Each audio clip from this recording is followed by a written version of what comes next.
once your students have submitted their papers, you will see them all listed here on this page. And in order to look at them, you just need to click on one. So we'll click on this first one.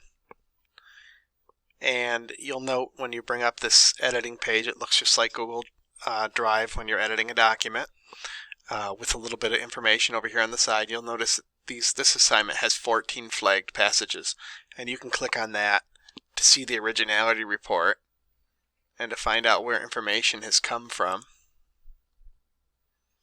It will actually show you how it's collected and so on, where it's come from. You can also click on this percentage button to see that 36% of the information has been flagged. Google really stays away from saying that it's plagiarism because of the different documents, but you're really looking at how much original information do students have.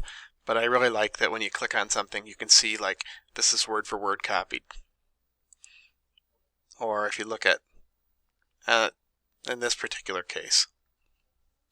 So you can then open or close that. You can also print a summary report of the Originality Report that you've gotten.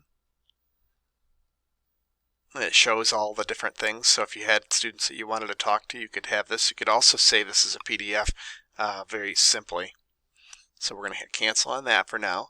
I'll close this. Now, we don't have to go back out into the assignment in Canvas because now we're into this Google Assignments. And you'll notice that I can click on this arrow right here, and then I can pick a different student. So now I can pick my other student here, and you'll see the paper that we have, and you'll see there are no flag passages in this, so there's nothing of really concern. And so now we'll turn our attention to, there's your rubric. So you can look at that rubric. You can come down here, you can pick your score for it. You can pick one for creativity. And you'll see you've added your points, and it's giving you a calculation here. And then when you're finished, you can write overall feedback for the student, and then you can hit return to send that paper back to the student.